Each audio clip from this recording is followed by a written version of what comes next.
America's First. L'Amérique d'abord, Donald Trump l'a dit hier, il veut s'occuper d'abord des États-Unis, défendre d'abord les intérêts américains. A-t-il les moyens de cette politique? A-t-il une vision? Se distingue-t-il vraiment de ses prédécesseurs? Que fera-t-il lundi matin? Question posée ce matin à l'ancien ambassadeur de France à Washington. Bonjour François Bujon de l'Étang. Bonjour. Merci d'être avec nous ce matin sur Europe 1. Vous l'avez regardé hier, cette cérémonie d'investiture. Vous avez écouté attentivement Donald Trump. Qu'est-ce qui vous a frappé? Je trouve Donald Trump fidèle à lui-même. Alors, deux choses me frappent. D'abord, c'est que cela rendait tangible le fait que Donald Trump est le 45e président des États-Unis et qu'il va s'asseoir. Dès hier soir, il l'a fait dans le fauteuil qu'ont occupé George Washington ou Abraham Lincoln. Je dis cela parce que, au fond, personne n'y croyait. Personne n'y croyait quand il s'est présenté. Tout le monde a imaginé que c'était une candidature un peu folklorique.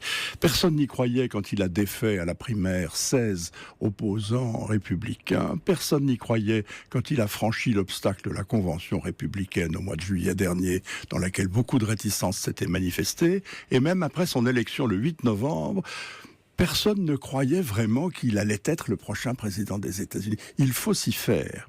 Il faut s'y faire. Il est installé. Il est là. Il est une réalité tangible. Et la deuxième chose qui m'a frappé, hier, deux autres choses m'ont frappé. L'une, c'est qu'il est absolument égal à ce qu'il était quand il était candidat. C'est la fin de toutes les illusions de ceux qui disent depuis des semaines, vous allez voir, le Trump élu président ne sera pas le Trump candidat, ce sera un autre homme. Pas du tout. Le Trump des 3 mois de transition a été identique au Trump candidat et le Trump qui est à la Maison-Blanche depuis hier soir est identique au précédent. Il y a une continuité parfaite, c'est Trump, c'est la réalité, il est comme ça, il ne change pas, il faut s'y faire. Alors, vous avez dit, il continue à dire ce qu'il disait pendant sa campagne, oui. Mais est-ce qu'il va faire ce qu'il dit? Est-ce qu'il a les moyens de le faire? Parce qu'on sait que la démocratie américaine, ça n'est que du contrôle exercé par les chambres, la démocratie, sur le président. Oui, alors d'abord il y a le jeu des institutions, vous avez tout à fait raison, il y a plusieurs contrepoids si vous voulez. Il y a d'abord les institutions, le Congrès est une autre source de pouvoir. On a du mal à réaliser en France, on pense toujours que le président des États-Unis est un personnage tout puissant qui peut faire ce qu'il veut. Non, il est une source de pouvoir parmi d'autres. Il y a un pouvoir judiciaire incarné par la Cour suprême, il y a un pouvoir législatif incarné par le Congrès. Alors là, en principe, l'équation lui est favorable puisqu'il a un Congrès républicain et que lui-même a été élu comme président sous les couleurs républicaines. En réalité, il aura peut-être autant de mal avec son Congrès que ses prédécesseurs. N'oublions pas que beaucoup des leaders de ce Congrès, que ce soit au Sénat, à la Chambre des représentants, ont été très hostiles à la candidature Trump, que beaucoup des grandes personnalités du Parti républicain ne l'aiment pas, l'ont combattu et vont continuer à le combattre, et on peut s'attendre effectivement à ce que ce soit beaucoup plus difficile qu'il ne l'imagine. Ça, c'est une première chose. La seconde, c'est que la réalité internationale s'impose à lui aussi. Il ne va pas la changer du jour au lendemain. On peut dire, je vais faire des deals avec Monsieur Poutine, je vais montrer un chien de ma chienne aux Chinois, on peut tenir des propos tout à fait... Mais on se heurte aux réalités. Obama, par exemple, pourrait lui expliquer comment il s'est heurté aux réalités et comment ses bonnes intentions ont été contrecarrées par celles-ci. Et puis, il y a la communauté internationale, il y a les traités signés, il y a le Conseil de sécurité des Nations Unies, il y a l'Organisation mondiale du commerce, il y a beaucoup de rambardes, beaucoup de garde-fous. Il a dit d'ailleurs hier, Donald Trump, l'Amérique continuerait d'honorer ses engagements. Ce qui ne mange pas de pain, mais il l'a dit aussi. Oui, absolument. Mais il a dit chaque chose et son contraire dans certains cas. Sur l'OTAN, c'est un exemple très célèbre. Il a dit l'OTAN est obsolète, n'est-ce pas? Mais dans la même phrase, il a terminé en disant mais l'OTAN est très importante à mes yeux. Donc nous verrons. Il va falloir attacher sa ceinture et la garder attachée. Et continuer de s'habituer à cette rhétorique de Donald Trump. Revenons sur les toute première décision symbolique.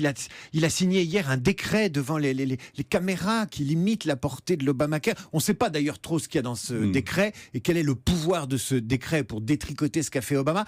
Pourquoi l'Obamacare? Pourquoi cette décision si médiatisée? C'est un symbole. L'Obamacare est la grande réalisation du président Obama. Ça a été sa priorité. Obama voulait que tous les Américains disposent d'une couverture santé, alors que quand il est arrivé au pouvoir, entre 40 et 50 millions d'Américains n'avaient pas du tout de couverture santé. Il a rendu obligatoire, en quelque sorte, l'assurance santé. Ça coûte cher, c'est bureaucratiquement compliqué, ça n'est pas toujours très populaire, c'est extraordinaire. Nous avons du mal, nous, Français, à comprendre cela.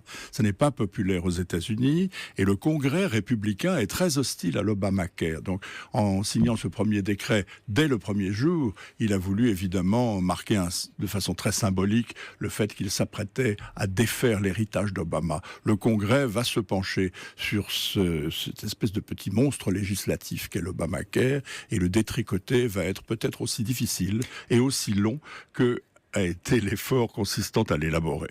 Il y a beaucoup de symboles, et les symboles sont importants. Il rentre dans le bureau ovale, il revoit la décoration, il sort la statue, le buste de Martin Luther King, pour le remplacer par le buste de Winston Churchill. Oui. Comment lire ce ménage ? Mais il a sorti le buste de Martin Luther King, ce n'est pas un symbole plaisant, et il faut s'appesantir là-dessus.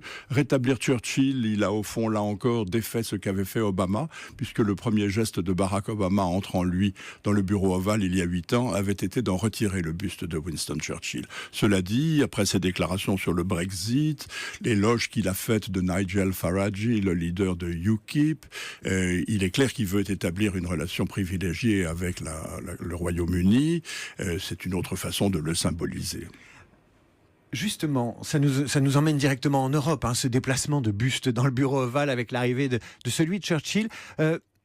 On dirait qu'il ne perçoit l'Europe qu'à travers l'Allemagne et son excédent commercial qui le gêne et qui lui rappelle qu'il doit faire du protectionnisme et que c'est un élément de son programme.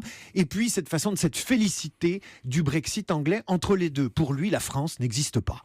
Apparemment pas. Il a quand même reçu un grand chef d'industrie français il y a quelques semaines. Il a reçu Bernard Arnault. C'est la seule personnalité française qu'il ait vue depuis qu'il a été élu.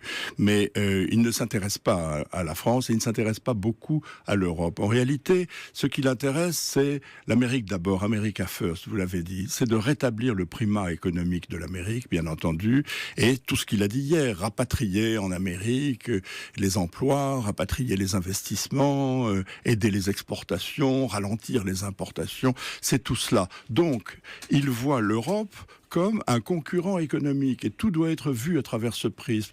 Trump, ce n'est pas le nationalisme économique, c'est le chauvinisme économique. Et tout concurrent est un adversaire. La Chine, grand concurrent économique, est un adversaire. L'Europe, grande concurrente économique, dominée par l'Allemagne sur le plan économique, est un adversaire. Donc il s'en prend à l'Europe à travers l'Allemagne. Un dernier mot très rapidement, François Bujon de l'Étang. Quand allons-nous sortir de la sidération qui consiste à nous autres Européens, à nous autres Français, à regarder Donald Trump et à se demander qu'est-ce qu'il va faire, et pendant ce temps-là, nous, on ne fait rien. Eh bien, le plus tôt serait le mieux. Ça, je suis tout à fait de votre avis. L'effet de sidération est très fort. Il ne faut pas qu'il continue trop, puisque Trump fait de l'imprévisibilité son arme principale. Il la cultive. Il va continuer de la cultiver. Et nous devons nous habituer, c'est pour ça que je commençais par là, à l'idée qu'il est là. Et nous déterminer en fonction de nos intérêts et non pas du tout de ce qu'il va faire.